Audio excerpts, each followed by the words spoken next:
Salut à toutes et à tous, j'espère que vous vous portez bien. Donc voici donc la review dont je vous avais parlé lors de ma review de Skylinks Earthrise. Donc comme vous pouvez le voir, on va faire la review du Studio Series Let Foot. Donc voilà, donc que j'ai acheté, que j'ai précommandé plutôt sur Icon Store. Donc voilà, pour 34 euros. Voilà, voilà. Donc tout d'abord, on va parler de la boîte avant de parler de la figurine, comme d'habitude.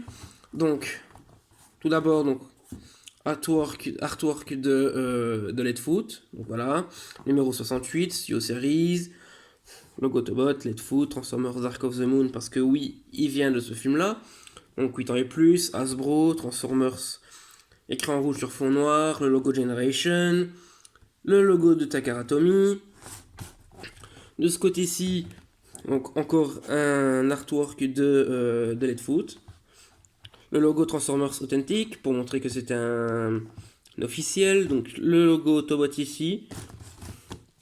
À l'arrière, donc on retrouve donc les images de la figurine à proprement parler, le mode robot, le mode alternatif, Steel Joe, 18 étapes de transformation.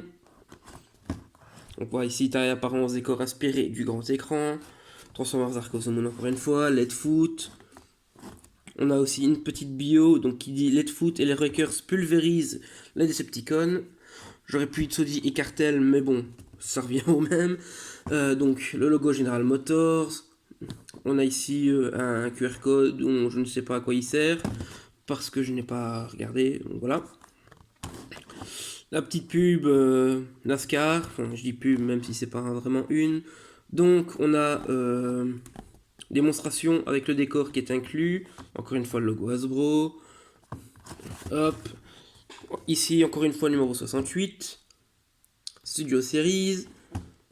Sa classe donc en différentes langues, c'est-à-dire de luxe class. Encore un bel artwork ici qui est tout simplement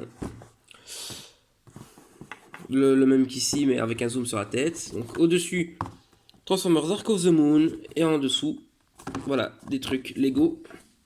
Voilà voilà pour le packaging.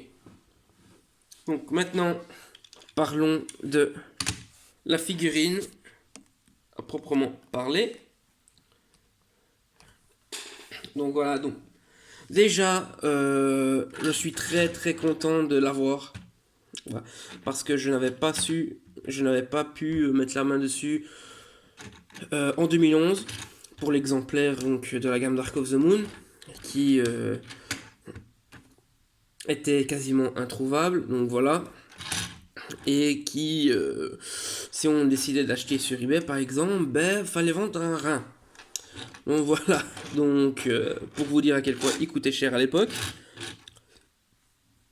Et ici, voilà, j'ai pu mettre la main sur la version Studio Series, donc qui est une exclue Target, donc qui est un magasin aux États-Unis. Donc voilà, enfin un magasin que l'on retrouve qu'aux États-Unis, de toute façon. Donc voilà. Donc du coup, voilà, voilà, donc j'ai pu le mettre à la main dessus sur Yacon Store. Donc voilà. Dès que j'ai vu qu'il est en précommande, j'ai foncé parce que je ne voulais pas rater l'occasion de compléter les Quakers cette fois-ci. Donc voilà, voilà. Donc, comme vous pouvez voir, donc on le voit donc dans son mode alternatif, donc armé comme on peut le voir dans le film. Donc voilà. Donc qui est une Chevrolet Impala modifiée. Donc de toute façon, on voit le nom du modèle ici. Le logo Target ici. Sur les pneus, on voit donc Wakers Ultra ou Ultra Wakers, c'est comme vous voulez. Donc le numéro 42. Donc NASCAR. Voilà, c'est un peu tous les seuls trucs qui sont marqués sur mon alternatif pour ce qui est sponsor, des sponsors, pardon. Sachant que à l'époque, on avait carrément Gillette qui était en sponsor ici, marqué ici à la place de NASCAR. Hop, hop, hop, hop. Donc, sinon, niveau détail, franchement, il n'y a rien à dire, c'est magnifique. Vraiment bien, bien réalisé. De magnifiques détails, je trouve. Donc, voilà, voilà. pour ce qui est de l'undercarriage, donc voilà, on voit les bras, on voit les pieds, donc voilà, voilà, il y a mieux, mais il y a pire. Donc voilà. Donc on retrouve aussi également donc, ces armes, donc les missiles ici. On a également donc ces mitrailleuses, sa Gatling, donc voilà, qui peuvent être détachées, bien entendu. Voilà, c'est simplement un ergot qui vient venir se loger dans ce petit trou ici. Donc sur mon exemplaire, celui-ci, voilà, je viens de remarquer, a tendance à bouger un peu plus que celui-ci, on dirait. Ou alors c'est pareil des deux, je ne sais pas. En tout cas, à faire attention si vous exposez en mode véhicule, ne pas les perdre. Pour celui-ci, il n'y a aucun souci vu que c'est directement un PEG 5 mm qui se loge sur le toit de la voiture. Donc voilà, donc je crois qu'on a fait à peu près le tour du mode véhicule. Donc je vais vite parler d'un petit truc qui vient avec. Donc tout simplement Steel Joe, qui est issu tout simplement d'un concept art de Leadfoot à l'époque de Dark of the Moon. On voyait tout simplement Leadfoot avec Steel Joe tenu en laisse, voilà. Ils n'étaient pas obligés de le fournir, mais je trouve que voilà, c'est une petite touche sympa, surtout que voilà, finalement Steel Joe n'est jamais apparu dans le film, donc voilà, c'était pas utile de le mettre, ce n'était pas utile de toute façon de le mettre avec, mais voilà, ça fait toujours plaisir d'avoir un petit truc en plus, voilà, donc pourquoi pas, surtout que niveau détail pour Steel Joe, franchement, il n'y a rien à dire, franchement, la tête est vraiment bien réalisée, je trouve, elle est vraiment bien faite, il n'y a rien à dire. Il n'y a rien à dire dessus, franchement. Voilà. Donc ça, c'est pour Steel Joe. Donc maintenant, avant de passer donc à la transformation, on va passer avec une petite comparaison avec Roadbuster, donc qui est que j'ai fait précédemment en review. Voilà.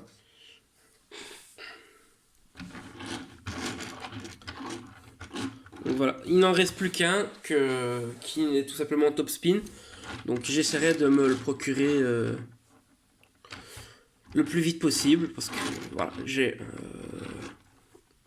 presque enfin réuni enfin les Wakers de Dark of the Moon, donc ça fait plaisir. Voilà, je suis à 2 doigts de réussir ce que j'ai pas su faire en 2011. Hop. Donc voilà pour la comparaison. Voilà. Donc maintenant on va passer à la transformation.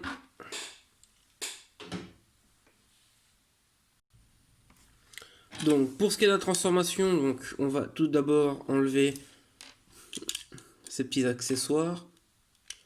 Voilà, ainsi.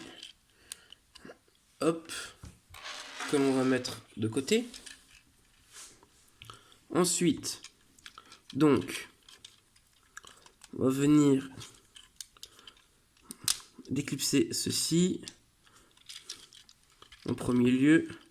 Ensuite, on va venir déclipser ce qui formera donc les bras. Donc voilà, ici.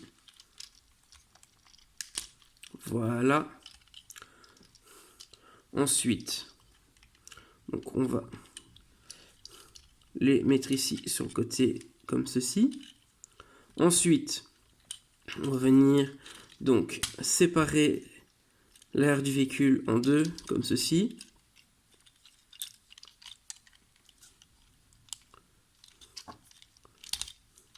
Et on va venir donc prendre toute cette section-ci, toute cette pièce-ci. Voilà. Et on va venir tout simplement loquer, donc clipser donc le bassin avec 1, 2, 3 au petit ergot que l'on retrouve ici. Voilà, qui va venir se loger Donc ici.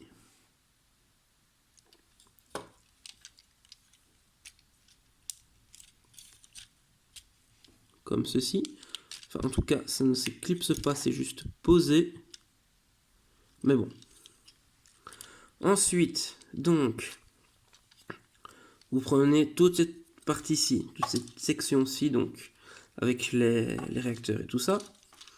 Vous venez rabattre à l'intérieur ici. On vient donc tout ramener comme ceci ici. Donc je regarde si j'ai rien oublié. Non, on dirait que non.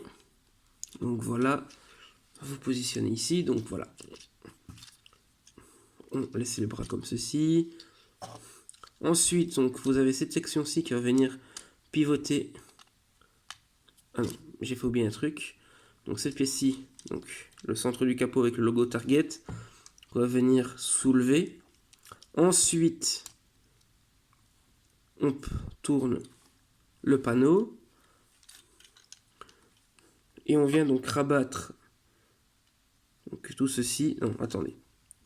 D'abord, au préalable, écarter donc les portières et donc ramener la tête vers le haut. Donc, voilà. Et ensuite, maintenant, on peut venir donc rabattre l'avant de la voiture tout en faisant en sorte que les ergots ici de chaque côté viennent se loger dans les trous qu'il y a ici.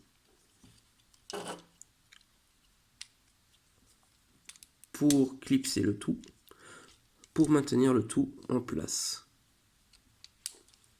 Comme ceci. Voilà.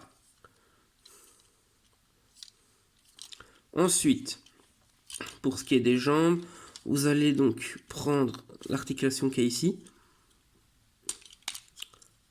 mettre comme ceci, comme si vous faisiez la position Van Damme, vous ramenez ici,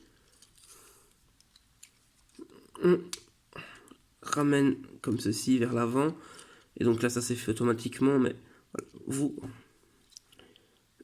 abaissez les orteils, donc pareil de ce côté-ci, hop, hop, on met le pied correctement, et on abaisse les orteils. Voilà. Ensuite, donc pour finir, on vient tout simplement pivoter les bras et mettre les mains dans l'alignement du corps. Et ainsi, vous avez votre Leadfoot SteelSeries transformé en mode robot. Donc honnêtement, je trouve vraiment bien fait, vraiment bien réalisé. Certes, la transformation est simple, mais je trouve que pour Leadfoot, c'est simple, mais ça fait vraiment bien le job.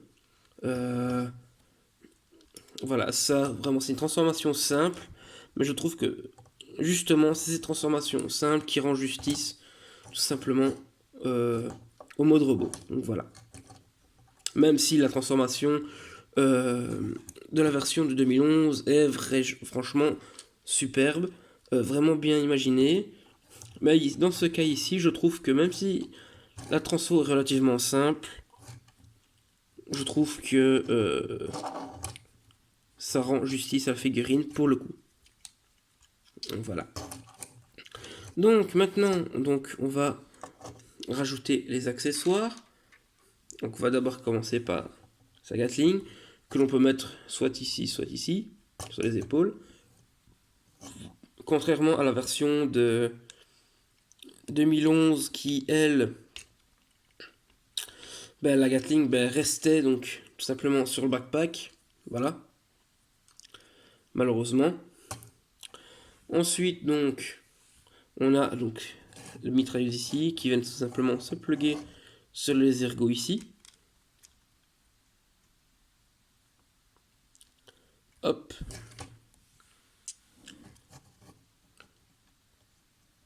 Et hop.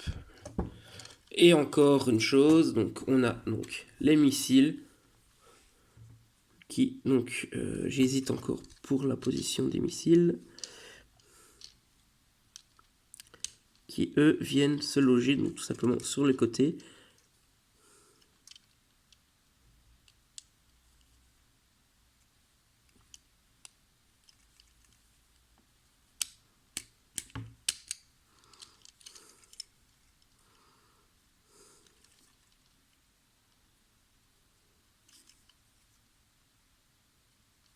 Je ne sais plus dans quel sens ils vont. Ah!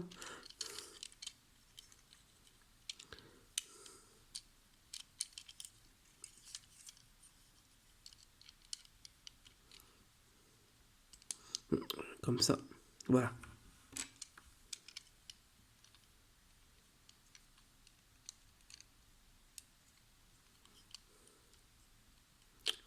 Et faire très attention avec les missiles, parce que comme ça tape directement, donc voilà, avec les bras, à faire attention que il ne tombe pas. Donc après, ça peut être voilà, facilement arrangeable, donc un petit peu de glu ou un petit peu de... j'ai oublié le nom, mais il y a un liquide qui permet tout simplement de augmenter la résistance. Enfin, vous m'avez compris.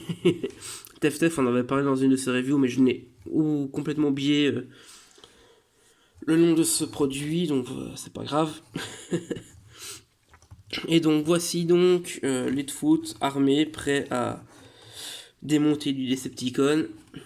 Donc voilà. Donc avant de passer aux comparaisons, on va passer aux articulations, tout simplement. Donc pour les articulations, donc on a la tête sur un ball joint.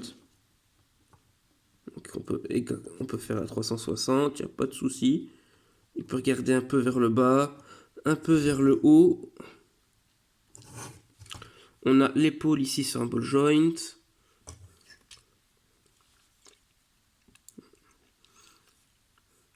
On peut faire un 360.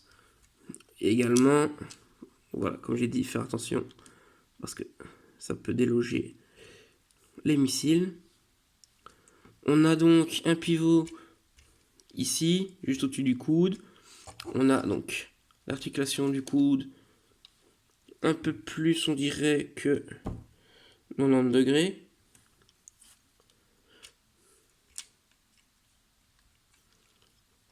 Ou 90 pour nos amis français. Donc on a la main ici, mais c'est juste dû à la transformation. Donc on a aussi... on n'a pas d'articulation du bassin malheureusement. Mais on a voilà, cet axe ici, si vous voulez, qui est disponible, mais c'est dû à la transformation. Sinon on a la jambe en elle-même, voilà, qui est sur un ball joint. Donc elle peut aller en avant comme ceci, en arrière comme ceci avant que ça ne tape. Sinon en extérieur, voilà, très bon amplitude de mouvement, voilà. Donc on a un pivot ici, on a le genou, voilà. Puis on a cette articulation ici, donc mais bon, c'est plus dû à la transformation. Et on a donc les orteils qui peuvent bouger. Donc voilà pour ce qui est des articulations de ce cher Leadfoot.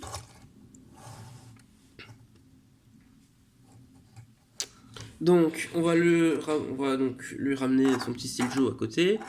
Donc voilà, et terminer avec la comparaison de taille avec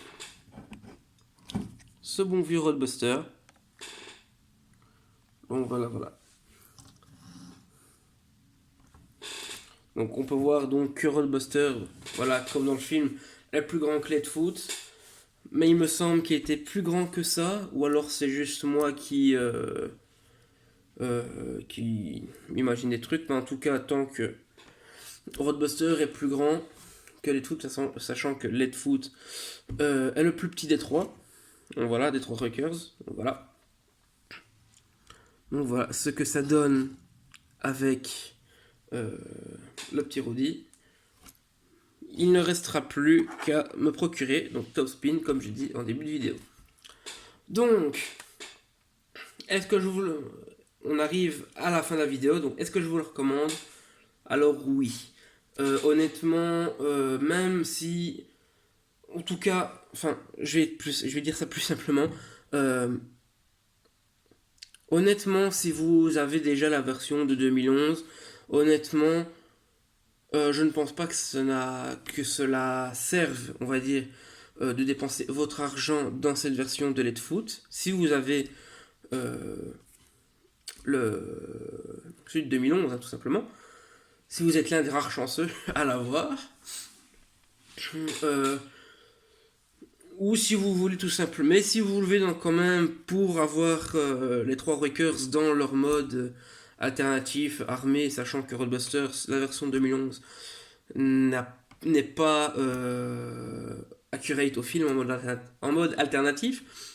Donc voilà, donc si vous voulez l'acheter malgré que vous avez déjà sa version de 2011, pour cette raison, je vous le conseille quand même. Aussi parce que c'est une très bonne figurine, même si la transformation est beaucoup plus simple, comme j'ai dit précédemment, que sa version de 2011.